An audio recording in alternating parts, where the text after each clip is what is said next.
할렐루야. 오늘 말씀의 제목을 하나님 앞에 나를 직면하다라는 말씀으로 잡았습니다. 이 직면이라는 단어가요, 우리 상담에서도 많이 쓰이는데요. 내가 내 속에 있는 나 자신을 이게 직면하는 거죠. 이 말은 몰랐던 나의 모습을 발견하게 되므로 내가 어떤 삶을 살았는지를 깨닫게 되는 것이 직면하는 것인데, 오늘 성경 속에서 인간의 상태에 대하여 우리가 하나님 앞에 섰을 때에 내가 어떤 존재인가를 깨달을 수 있도록 그렇게 하나님 앞에 우리의 삶을 직면하라라고 말씀하고 있습니다. 우리 인간의 상태가 어떠합니까? 죄로 죽은 상태입니다. 우리 모든 인류는 죄로 인해서 죽어버린 상태죠. 그래서 인간은 육신도 사망에 이르지만 무엇보다도 영원한 사망, 우리의 영혼이 하나님의 심판 앞에 영원한 지옥의 삶을 살 수밖에 없는 존재로 그렇게 인생의 삶을 살고 있는 것입니다. 자, 그런데 이런 인간을 살리기 위해서 하나님께서 어떻게 하셨습니까?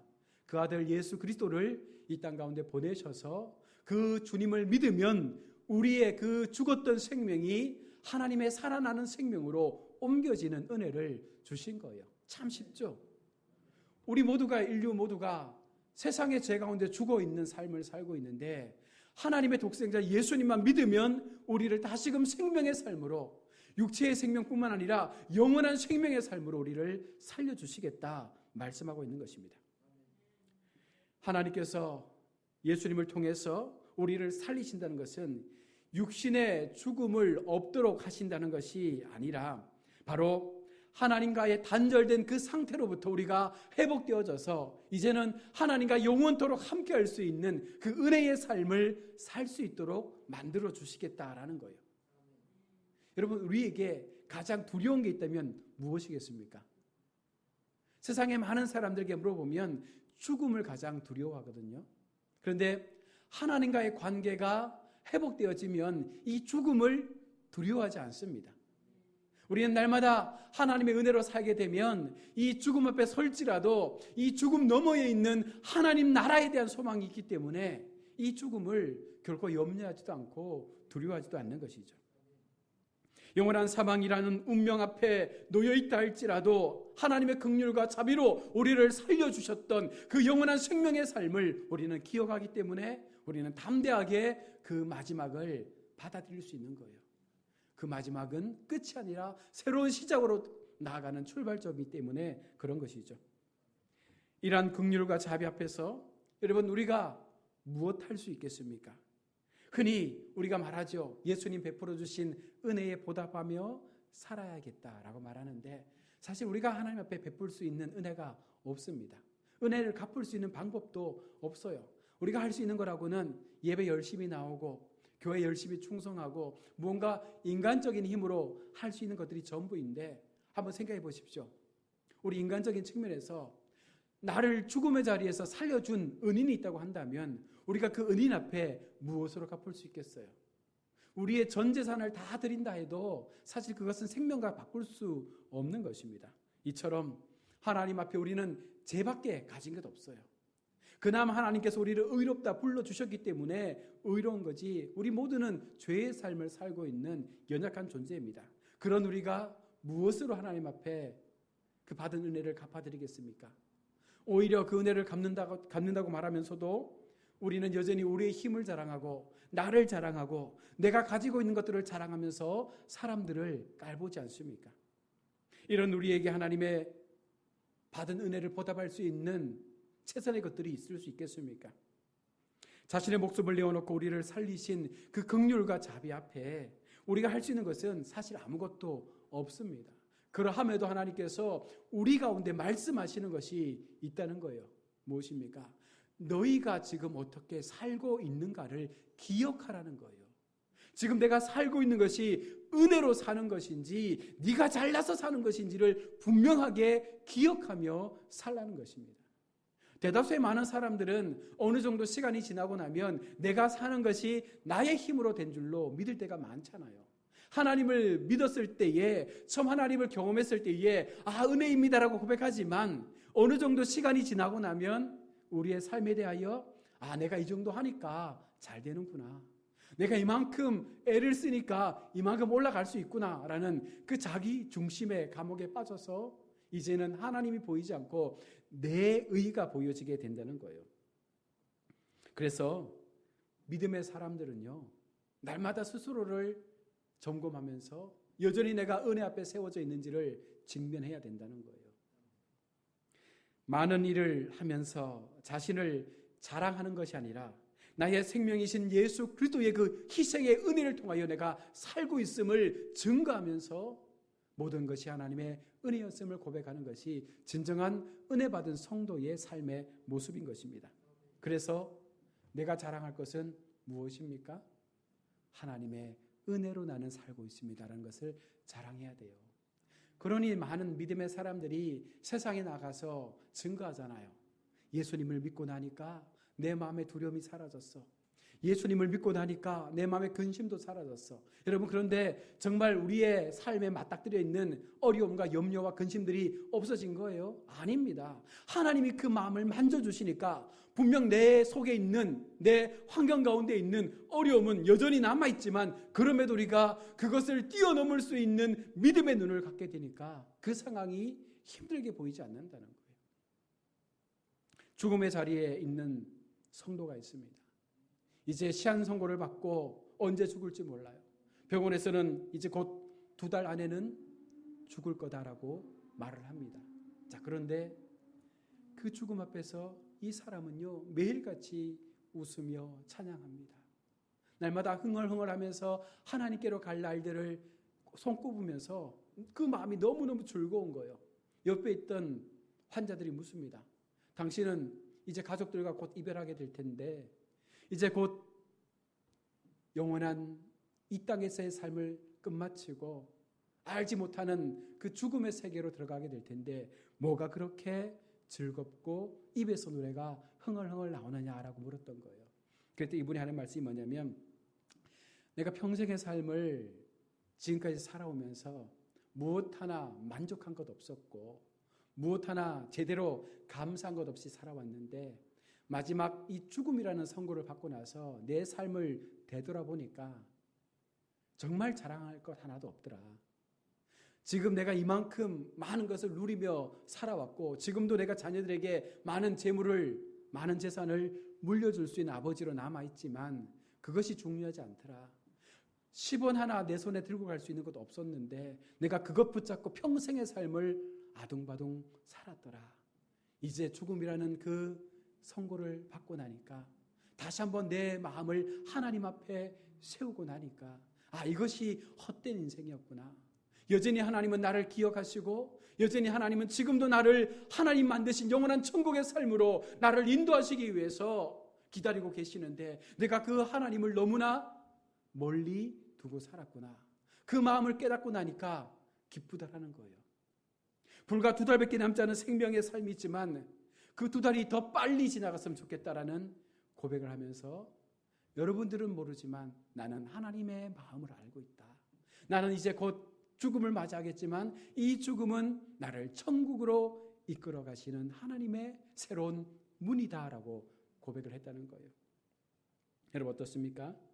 하나님의 긍휼과 자비를 마음에 두고 사는 사람들은요, 천국의 삶을 사는 사람이에요.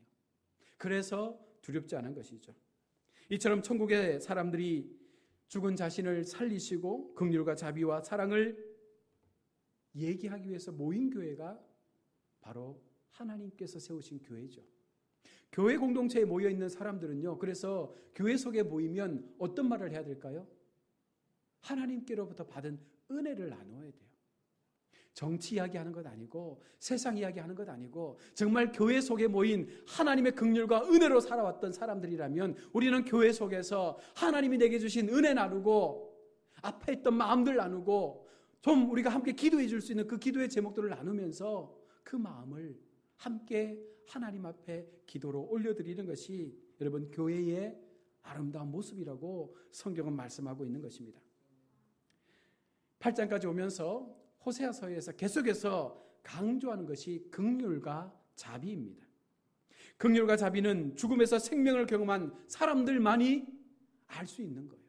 하나님 앞에 나 자신이 직면되어져서 이것이 하나님의 은혜였구나, 이것이 하나님의 사랑이었구나, 이것이 하나님께로부터 온 나를 향한 하나님의 놀라운 긍휼의 사랑이었구나, 이것을 깨닫는 자만이 고백할 수 있는 것입니다. 그래서 하나님은요, 긍휼과 자비를 증거 삼아 교회와 교회가 아닌 것을 구분하고 있는 거예요. 교회 속에 하나님의 긍휼과 자비가 날마다 고백되어지는 것은 진짜 교회입니다.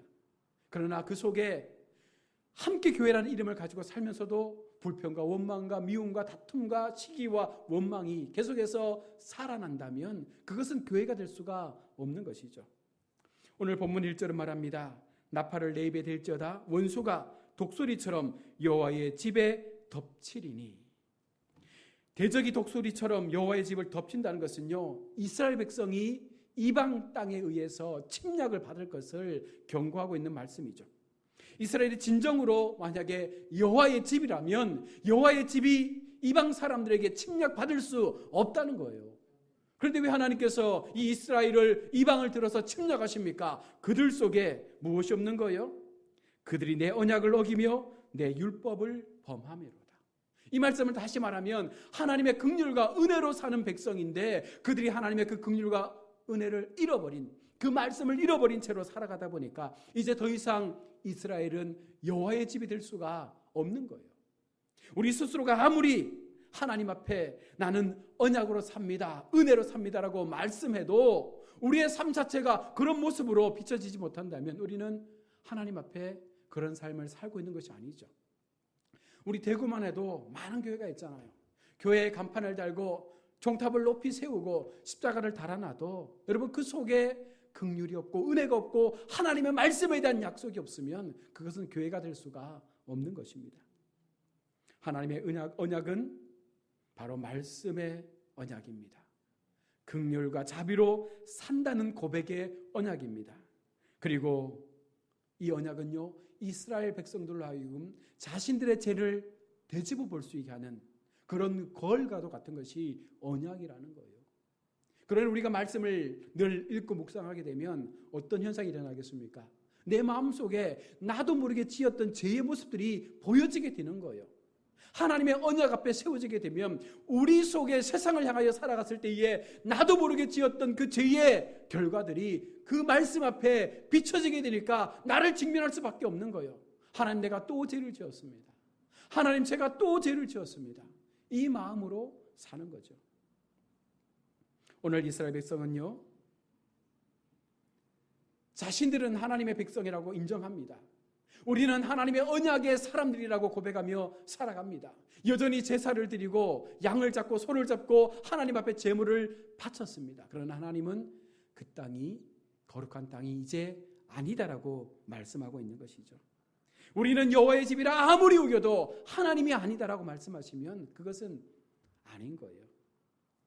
이스라엘이 이렇듯 오늘 우리의 교회도 마찬가지 아니겠어요? 우리가 아무리 우리의 믿음 생활하는 이 교회를 하나님의 교회다라고 말씀해도 그 속에 긍휼과 은혜 없는 교회는요, 교회가 아닌 것입니다. 그래서 교회는 언제나 교회다움의 모습을 가져야 되죠. 달리 말하면 성도가 성도다움의 모습을 통해서 그 하나님의 은혜와 긍휼 앞에서 우리가 늘 하나님의 마음처럼 살고자 하는 그 용서하는 마음, 자비로운 마음, 그리고 모든 것에 대하여 그 사랑으로 품을 수 있는 그 마음이 있어야 진짜 은혜의 교회가 되는 것이죠. 여러분, 우리는 교회다움을 가지고 있습니까? 우리는 성도다움을 가지고 있습니까? 앞서 말한 대로 교회는 죽었다가 살아난 성도의 모임이에요. 우리가 완벽하지 않아서 때로는 상처 때문에 또 아픈 말을 할 수가 있고, 우리가 완벽하지 않기 때문에 때로는 사람들을 더 미워할 수 있는 자리에 설 수도 있습니다. 그러나 정말 하나님의 사람은요, 그와 같은 상황을 또 말씀 앞에 되짚어보고 하나님, 제가 또 죄를 지었습니다, 용서할 수 있는 마음을 가져야 되는 것이죠. 무엇을 가지고 긍휼과 자비가 있음을 우리가 여러분 알 수 있을까요?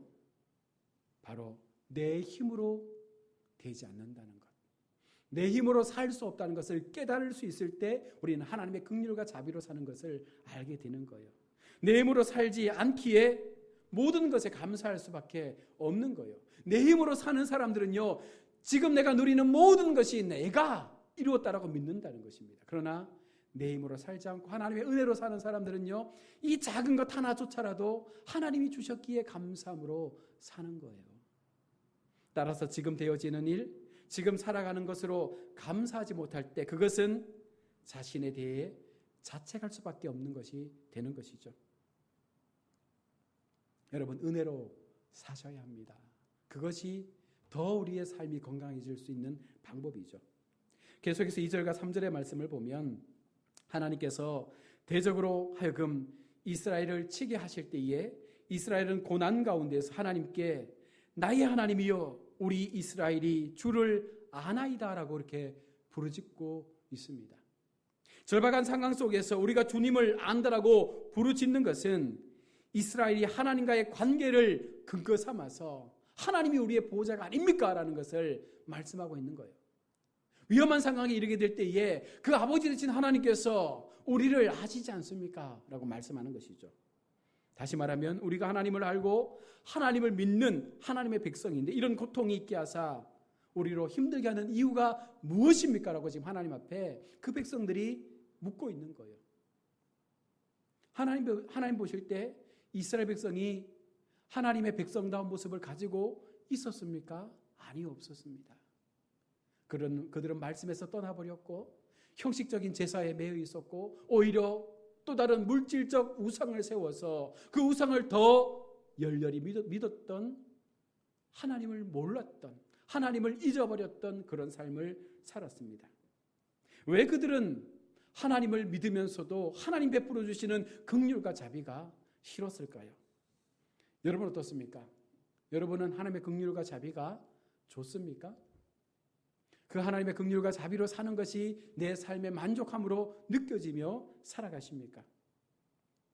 긍휼과 자비는요, 제 가운데 있는 우리는 아무것도 아님을 말씀해 줍니다. 자랑할 것도 내세울 것도 없는 존재라고 선포해 주는 것이 바로 은혜로 사는 백성이에요. 긍휼과 자비가 우리를 살림으로 우리의 힘을 의지하지 말라라고 말씀해 줍니다. 긍휼과 자비로 살았으니 오직 그것으로 족한 줄로 알고 살라라고 말하는 거예요. 긍휼과 자비를 받았으니 형제를 사랑하고 용납하라라고 말합니다. 이러한 긍휼과 자비가 여러분 그래도 좋습니까? 나를 포기하라는 거예요. 나를 더 희생하라는 거예요. 내가 없다라고 말하는 거예요. 오히려 다른 사람들을 높여줘야 됩니다. 오히려 그들의 마음을 헤아려주고 내가 좀 상처받더라도 그들을 보듬어 줄 수 있는 삶으로 사는 것이 긍휼과 자비의 삶인데 여러분 그 삶이 좋으십니까?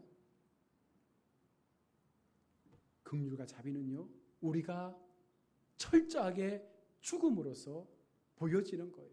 철저하게 낮아짐으로써 보여지는 것이 긍휼과 자비의 삶을 살고 있는 성도다움의 모습이 된다는 것입니다. 그런데 인간은요 무너지기 싫어하지 않습니까? 죽기 싫잖아요. 1대1의 싸움에서 누군가가 나에게 못된 말하면 나는 그거에 곱하기 2, 곱하기 3 해서 그 사람에게 쏟아붓는 것이 우리의 모습 아닙니까? 이게 인간의 본성이잖아요. 지고 못 삽니다.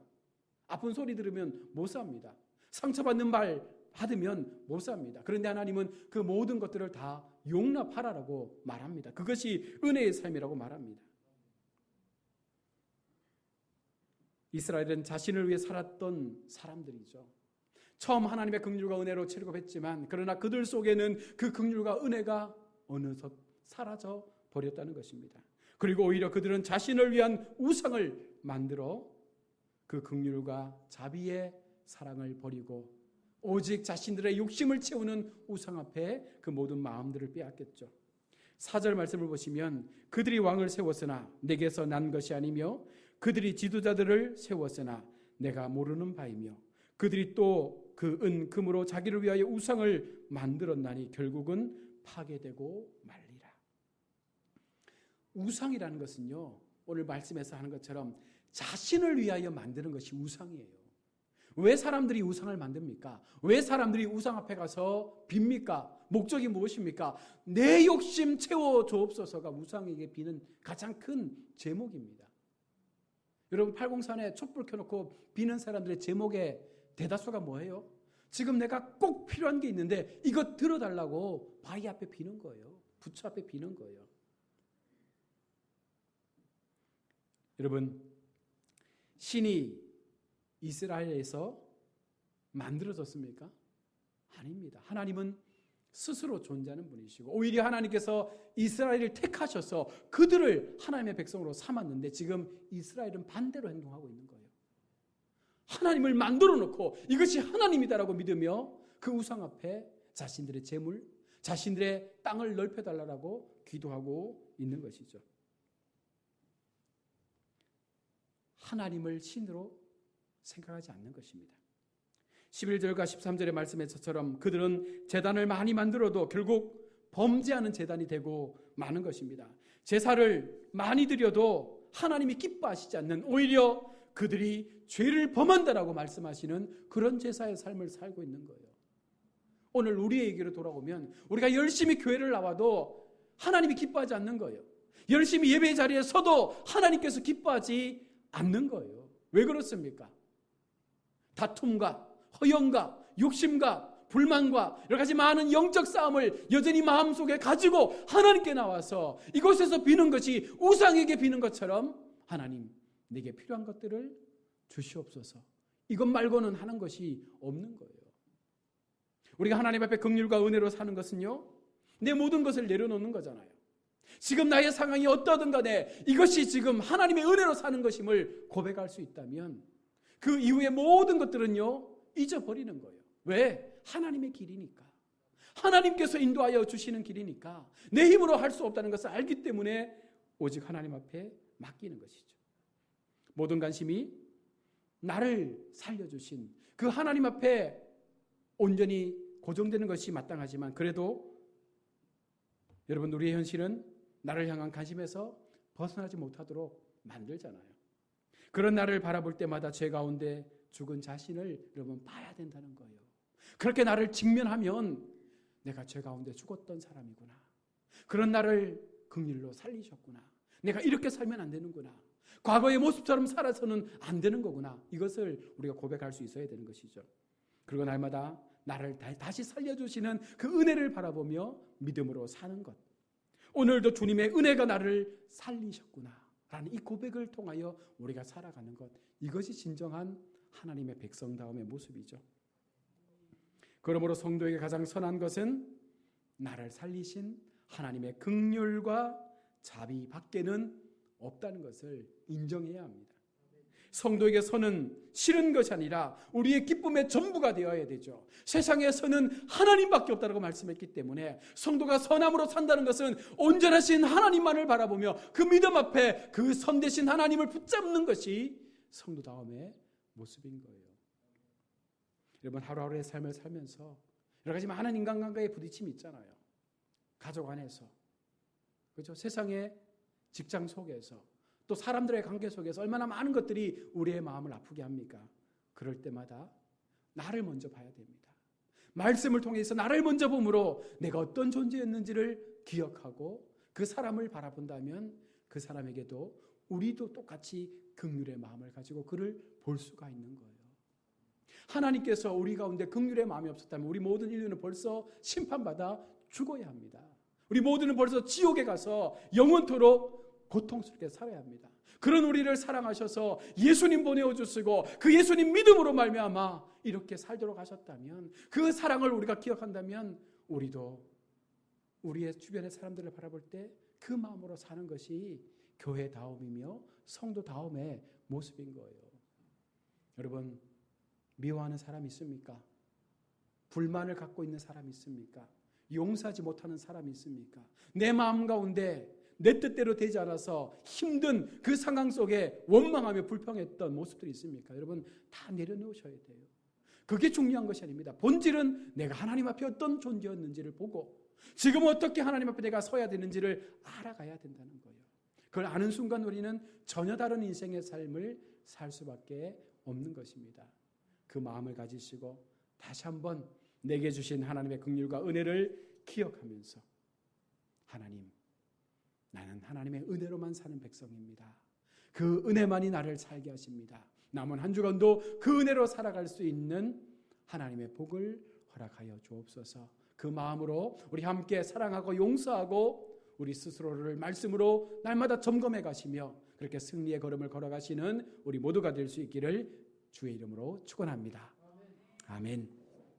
우리 말씀을 기억하면서 우리 함께 기도하는 시간을 갖도록 하겠습니다.